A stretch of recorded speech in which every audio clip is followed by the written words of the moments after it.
नमस्कार दोस्तों, एक बार फिर से आप सभी का हमारे चैनल डाइजेस्टिव स्टडी 8.1 में स्वागत है। आज का हमारा टॉपिक गुणनखंड करना है, तो आइए गुणनखंड करना सीखते हैं।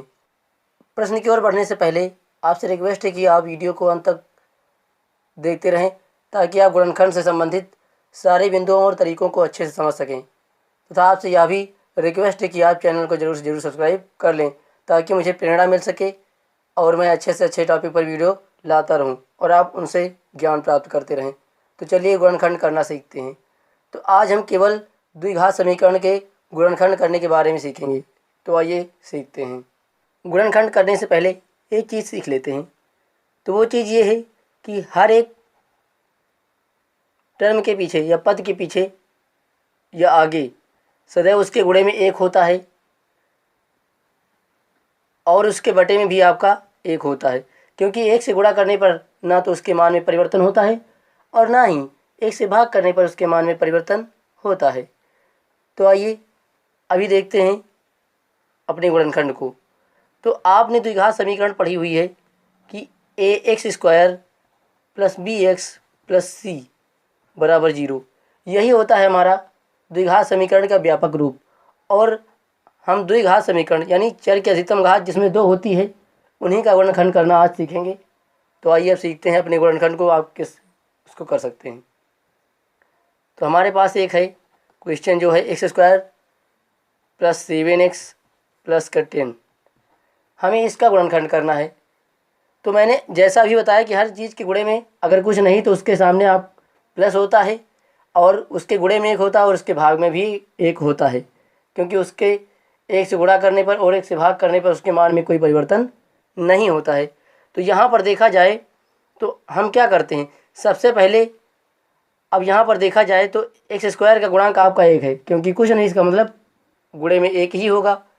तो अब हम क्या करेंगे, जो x² का गुणांक है और जो हमारे पास अचर पद है तो x² गुणांक और अचर पद का आपस में गुणा कर देते हैं। तो आइए गुणा करते हैं। तो x² का गुणांक आपका 1 है और आपके पास अचर पद 10 है। तो 1 और 10 का जब आप गुणा करेंगे तो आपके पास आता है 10। अब गुणा करने पर जो राशि प्राप्त हुई है, ये जो हमें मिला है, उसके ऐसे 2 टुकड़े करते हैं या उसके ऐसे 2 भाग करते हैं जिसको हम जोड़ें तो हमें बीच वाली संख्या यानी x का गुणांक, बीच वाली संख्या मतलब x का गुणांक जो कि है आपका +7, तो जोड़ने या घटाने पर प्लस का 7 मिल जाए और अगर उसको गुणा करें तो वापस से हमें 10 मिल जाए। तो इस प्रकार से आपको इस 10 को तोड़ना होगा।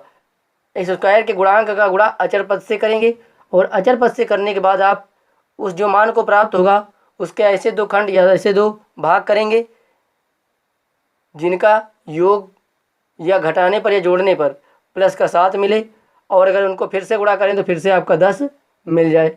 तो आइए करते हैं। तो यहाँ पर आप देखेंगे कि अगर 10 के हम गुणनखंड करते हैं तो आप देखेंगे आप इस तरीके से 10 के गुणनखंड इसके कर सकते हैं।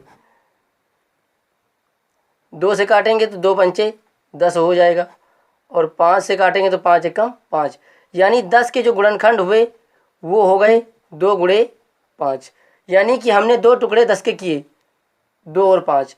अब हम चेक करेंगे और देखेंगे कि इनका गुणनफल जो आता है वो 10 आता है या नहीं आता है, और उनका जोड़ते हैं तो बीच वाली संख्या +7 मिलती है या नहीं मिलती है। तो हमारे पास 2 और 5 है। तो अगर 2 और 5 का गुणा करेंगे तो आप देखेंगे आपको 5 दूनी 10 मिल जाता है, यानी गुणनफल करने पर आपको 10 मिल गया। वो भी किसका मिला, प्लस का। आपने यहाँ पर जो गुणा किया वो अगर आपको देखा जाए तो प्लस आपको यहाँ पर 10 का मिला हुआ है। अब इसको हम क्या करेंगे, जोड़ेंगे।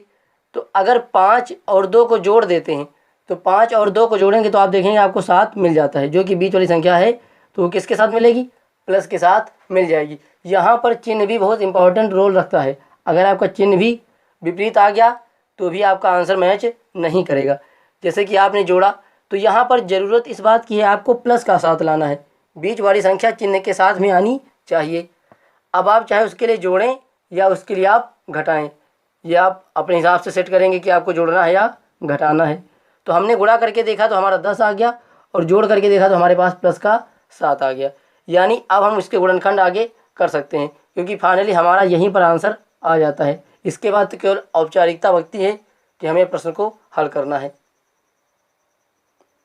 अब आप देखेंगे कि यहाँ पर गुणा करेंगे तो हल करेंगे तो एक्स स्क्वायर हो गया, जो कि एक्स स्क्वायर था। उसके बाद 7x को हमने तोड़ा 5 और 2 में, तो इसका एक हो जाएगा 5x और दूसरा हो जाएगा आपका 2 और x। आप चर को भी पीछे इसके लगा लेंगे और पीछे हो जाएगा आपका 10। अब यहाँ पर आप देखेंगे कि आपके पहले कितने पद थे, 1 2 3 पद थे, और जब हमने इसको तोड़ के 2 कर लिया तो हमारे पास हो गए 4। 4 क्यों करा? क्योंकि हम अभी यहाँ पर कॉमन नहीं ले सकते थे, क्योंकि अगर इधर कॉमन लेते तो इधर छूट जाता। तो हमने 4 पद कर लिए हैं, तो अभी एक तरफ 2 बन जाएंगे और दूसरी तरफ 2 बन जाएंगे। इस तरीके से हम दोनों तरफ कॉमन ले लेंगे। इसके बाद आप देखेंगे कि x कॉमन हो जाएगा एक्स स्क्वायर और 5x में, तो यहाँ पर 2x थे, 1x कॉमन ले लिया तो 1x बच जाएगा आपके पास। यहाँ पर 1x था, उसको बाहर निकाल लिया तो केवल हमारे पास कितना बचा, 5 बचा। यहाँ से हमने एक्स स्क्वायर कॉमन ले लिया, तो यहाँ x कॉमन ले लिया सॉरी, तो हमारे पास एक्स स्क्वायर था यानी 2x थे, जिसमें से हमने 1x निकाल लिया बाहर। तो अब हमारे पास केवल 1x बचा, तो उसको हमने यहाँ पर नोट कर लिया। उसके बाद यहाँ पर देखेंगे, यहाँ पर एक ही x था जिसको हमने कॉमन ले लिया या बाहर निकाल लिया, तो हमारे पास केवल 5 बचा। तो इस प्रकार x बाहर ले लेने से या कॉमन ले लेने से हमारे पास x + 5 बचता है। इसी प्रकार आप इधर कॉमन लेंगे, तो इधर अगर आप 2 कॉमन ले लेंगे तो आपके पास x बचेगा, और कॉमन लेने का मतलब भाग करना, तो 2 कॉमन लिया तो यहाँ भी 2 से भाग करेंगे। या हम ये कह सकते हैं कि 10 को आप क्या लिखेंगे, 10 को आप लिख सकते हैं 2 × 5, यानी 10 में एक 2 भी है और एक 5 भी है। तो 10 में से आपने 2 कॉमन ले लिया है, तो 10 में से 2 निकल जाएगा, और 10 में से 2 निकल जाएगा तो आपके पास कौन बचेगा, केवल आपके पास 5 बचेगा। तो यहाँ पर आपके पास कितना बचा, केवल 5 बचा।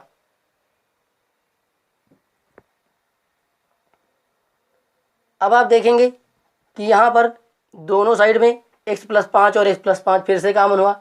एक बार कॉमन लेने के बाद आप देखेंगे कि दूसरी बार भी x + 5 दोनों साइड में कॉमन बन रहा है। इधर भी वही चीज़ लिखी हुई और प्लस के दूसरी तरफ भी x + 5 मिल रहा है।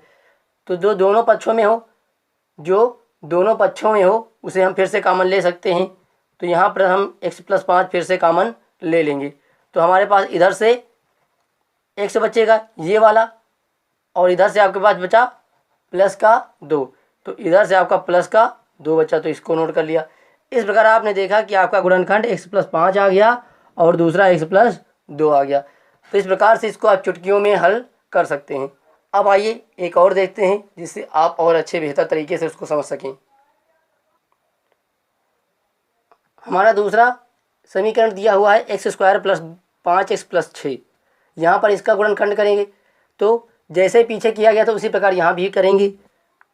हम पहले x² का गुणांक आप देखेंगे कुछ नहीं, इसका मतलब 1 है, इसको गुणा करेंगे अचर पद यानी c से। आप 1 का गुणा कर देंगे c से, तो 1 और x² का गुणांक 1 और अचर पद c का गुणा करेंगे, तो गुणा करने पर आप देखेंगे कि आपको मिलता है 6।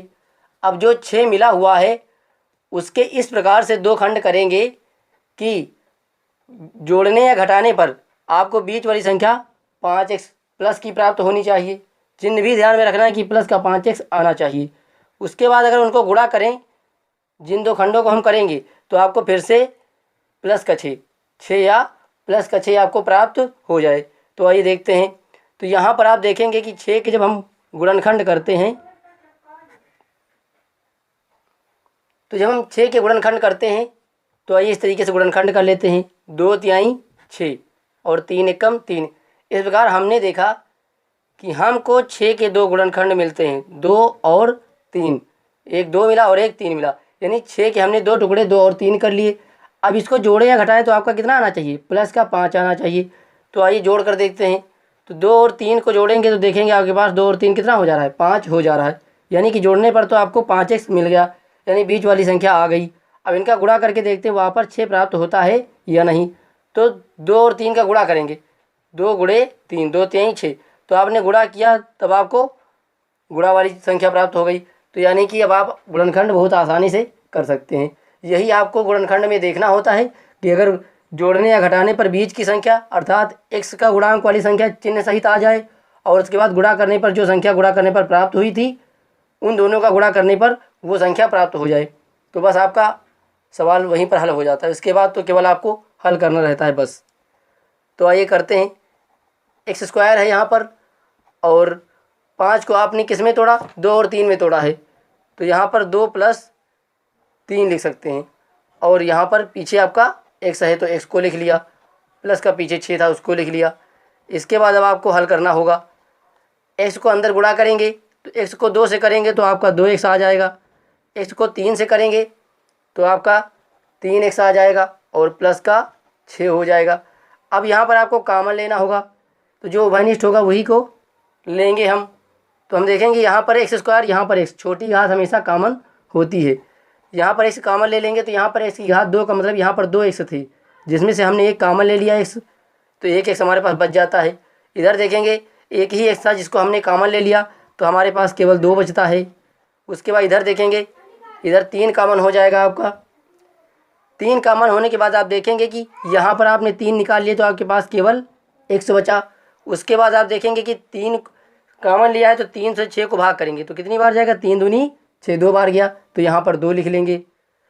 अब यहाँ पर देखेंगे दोनों तरफ आपका x + 2 और x + 2 कॉमन हो रहा है, तो x + 2 कॉमन हो रहा है तो x + 2 को भी हम कॉमन ले लेंगे। तो इस तरफ हमारे पास x बचेगा और इस तरफ बचेगा हमारे पास प्लस का 3। तो इस प्रकार इसके दो गुणनखंड x + 2 और x + 3 हो जाते हैं। आइए देखते हैं गुणनखंड निकालने का सबसे आसान तरीका और एकदम बेस्ट सॉल्व ट्रिक्स देखते हैं। बात करें सॉल्व ट्रिक्स की, तो सॉल्व ट्रिक्स आप पहले देखेंगे, आपने निकाला 2 खंड 2 और 5, तो यहाँ पर लिखेंगे 2 और यहाँ पर लिखेंगे 5।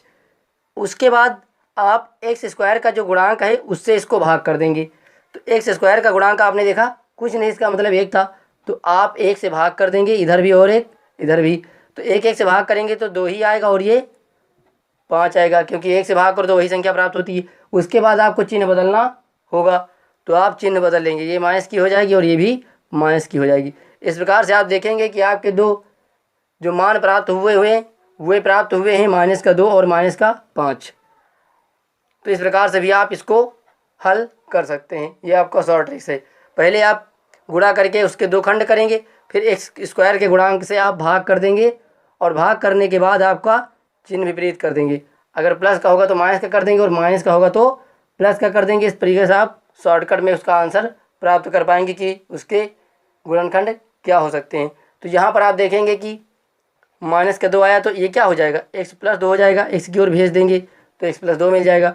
दूसरा निकालेंगे तो x + 5 हो जाएगा, अगर 5 को x की तरफ भेजेंगे तो x + 5 हो जाएगा। इस प्रकार से आपको x + 2 और x + 5 मिल जाएगा। तो आप ये शॉर्ट ट्रिक्स भी अपना सकते हैं जैसे जल्दी आपको करना हो, और बाकी आपकी ये विधि है तो इसे भी आप कर सकते हैं। तो अगर वीडियो अच्छा लगा हो तो एक लाइक करें और हमारे वीडियो को ज़्यादा से ज़्यादा शेयर कीजिए, और अगर यदि हमारे चैनल पर नया है तो हमारे चैनल को सब्सक्राइब कर लीजिए ताकि मुझे मोटिवेशन मिल सके। Thanks for watching. मिलते हैं नेक्स्ट वीडियो में, तब तक के लिए आपका दिन शुभ रहे।